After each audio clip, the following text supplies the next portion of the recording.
오늘 또떠남이 2020년 월별 여행지 추천을 해드릴 테니까요. 그럼 가장 먼저 1월달에 대해서 2월달에 또떠남이 추천해드릴 여행지는요, 6월 여행지는 어디냐면요,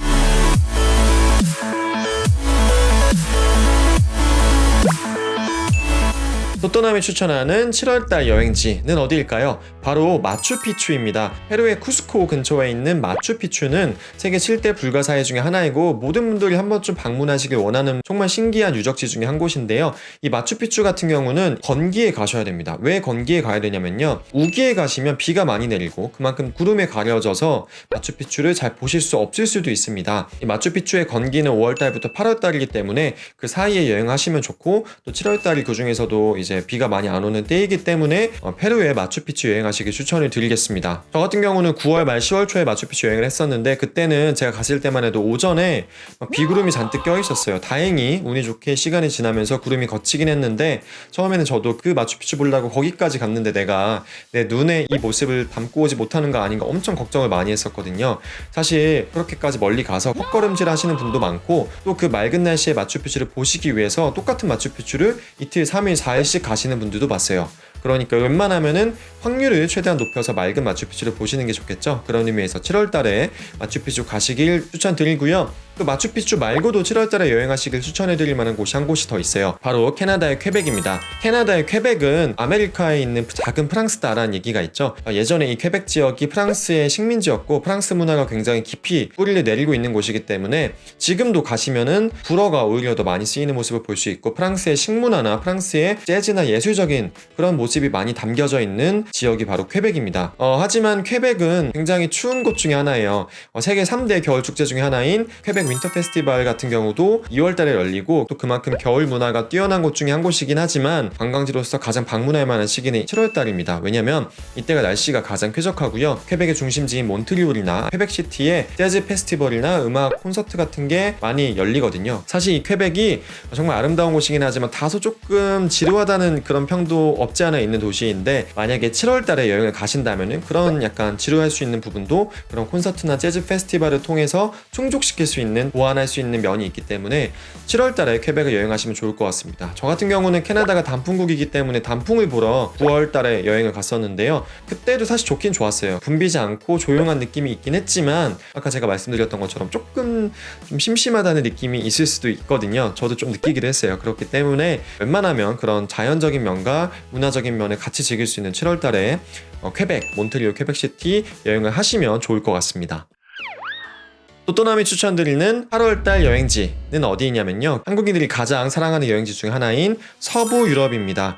프랑스나 독일 남부나 영국 같은 곳이 있겠죠. 사실 유럽 같은 경우는 1년 내내 많은 분들이 방문하시지만은 가장 깨끗한 하늘, 가장 높은 하늘과 좋은 날씨를 경험하시면서 여행을 하시려면은 7월달이나 8월달에 여행을 하시기를 추천드립니다. 하지만 그만큼 어마어마하게 사람이 많은 시기이고 어마어마하게 호텔비나 아니면은 항공료가 비싼 시기이기도 해요. 하지만 그만큼 사람이 몰린다는 건 다 이유가 있겠죠. 물론 박물관이나 미술관이나 그런 입장을 해야 되는 곳에 만약에 가셔야 된다면은 좀 비수기나 겨울 시즌에 가시는 게 더 좋을 수도 있지만, 저 같은 경우 좀 더 저는 자연 광경, 맑은 하늘 아래에서 에펠탑 아래에서 사진을 찍거나 그런 면을 저는 더 좋아하기 때문에 야외 활동을 좀 더 많이 하고 싶으시다면 7월달이나 8월달에 가시는 게 좋겠다라는 생각이 들기 때문에 서부 유럽을 추천드리겠습니다.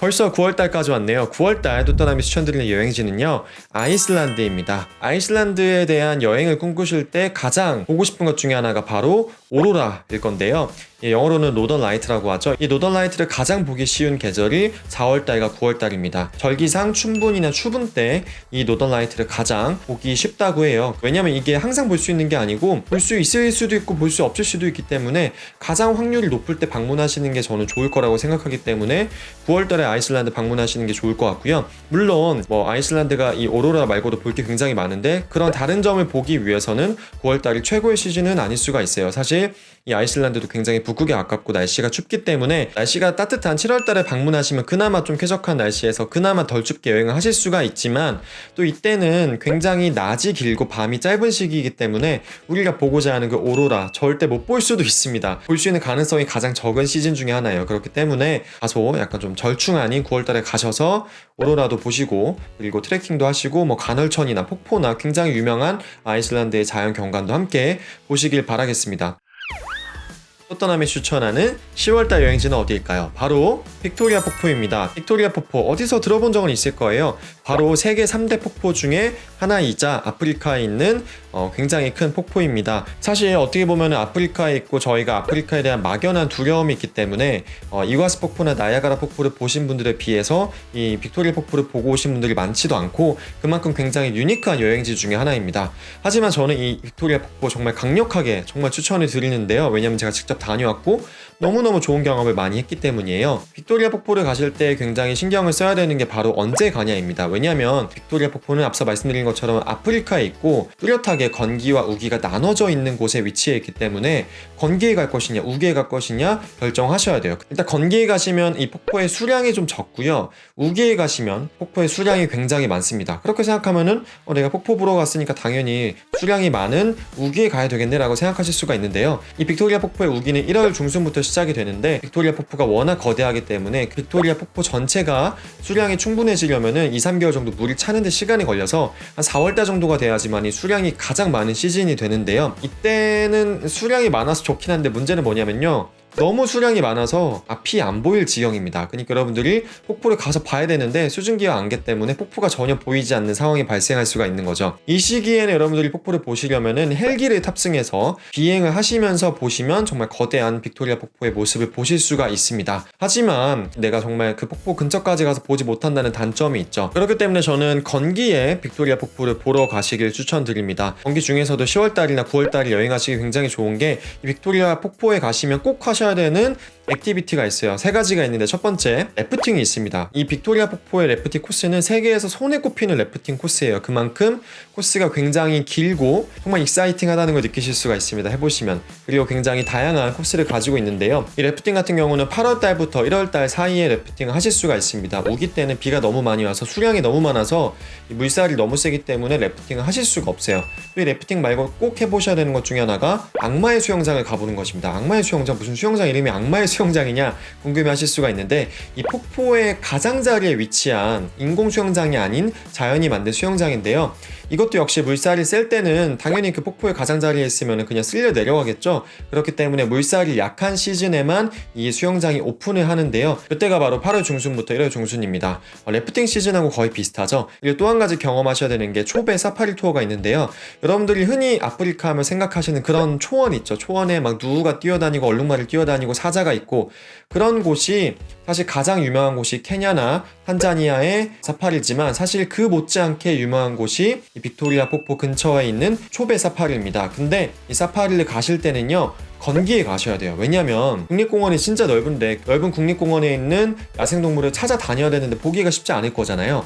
하지만 건기가 되면 이 물이 다 말라버리기 때문에 정말 몇 안 되는 물웅덩이나 아니면은 강가 근처에 여러 동물들이 물을 마시기 위해서 다 모일 수밖에 없어요. 그렇기 때문에 건기에 사파리 투어를 하셔야지만 여러분들이 더 많은 야생동물을 보실 수가 있습니다. 제가 말씀드린 이 3가지 경험을 빅토리아 폭포에 가셔서 다 하시기 위해서는 9월달이나 10월 초에 여행을 가시는 게 좋습니다. 저 역시 9월 말 10월 초에 빅토리아 폭포 여행을 갔고 아까 말씀드린 그 3가지 경험을 다 해봤는데 정말 영원히 잊지 못할 정말 좋은 경험이었고 추억이었습니다.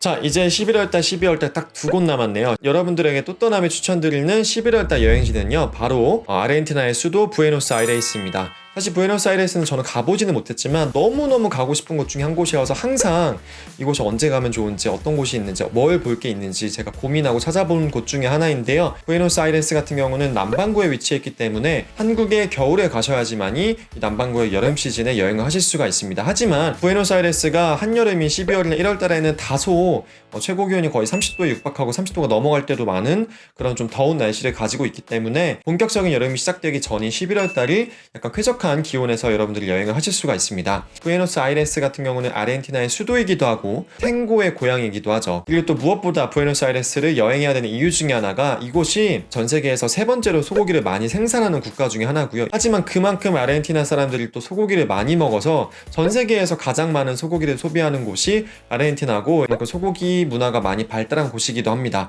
그리고 또 여러분들이 칠레와 아르헨티나는 굉장히 와인이 유명하죠. 스테이크와 와인이 유명하다.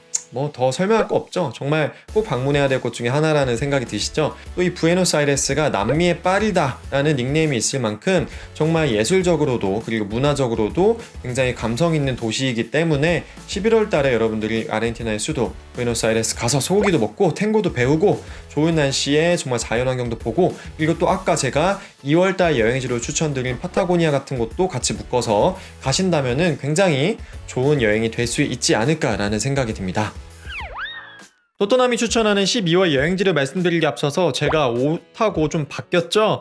이걸 설명해 드려야 될 것 같은데요. 제가 편집을 하다 보니까 12월 달 부분이 편집한 영상이 파일이 에러가 나서 재촬영을 하게 되었습니다. 재촬영을 했지만 내용은 똑같아요. 과연 또또남이 추천하는 12월 달 여행지는 어디일까요? 바로 너무너무 더운 하지만 너무너무 가고 싶은 사막의 도시 두바이입니다. 두바이 같은 경우는 세계에서 가장 높은 건물인 버즈 알리파도 있고 인공으로 만든 거대한 섬이죠. 함 주메이라 같은 곳도 있지만 사실 매력적인 곳임에도 불구하고 여행하기가 쉽지가 않아요. 왜냐?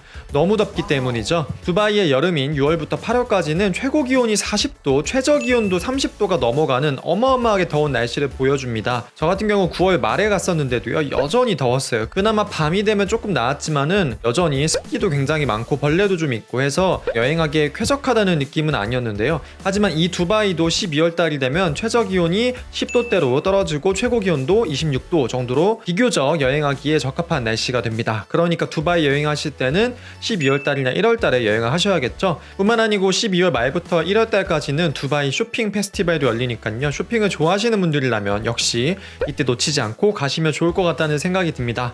하지만 아무리 여행하기에 적합한 시즌이긴 하지만 또 12월이면 크리스마스도 있고 연말 분위기를 내고 싶으실 수도 있잖아요. 만약에 정말 그런 겨울겨울한 느낌을 경험하고 싶으시다면 이 두바이와 함께 추천해드리는 여행지가 하나 더 있는데 바로 유럽에 있는 크리스마스 마켓으로 유명한 도시들입니다. 아까 4월달 여행지로도 추천을 드렸던 헝가리의 부다페스트, 오스트리아의 비엔나, 그리고 체코의 프라하 같은 곳들이 있고요. 이곳들 말고도 뭐 독일의 드레스덴이나 프랑스의 스트라스부르 같은 곳도 굉장히 유명한 크리스마스 마켓이 열리는 도시들 중에 하나입니다. 시즌에 잘 맞춰가지고 유럽 여행을 겨울에 가신다면은 비록 약간 눈도 많이 오고 춥고 하지만 크리스마스 느낌 물씬 풍기는 곳에서 마음만큼은 따뜻하게 보내실 수가 있습니다. 사실 이 분야는 제가 전문가는 아니에요. 왜냐하면 저는 크리스마스를 그렇게 따뜻하게 보내지 않기 때문에 따뜻하게 보낼 사람이 없네요. 만약에 커플이시거나 결혼하셨거나 하셔서 정말 겨울 여행을 조금 훈훈하게 보내고 싶으시다, 낭만적으로 보내고 싶으시다 라고 하시면은 제가 아까 앞서 말씀드린 그런 유럽의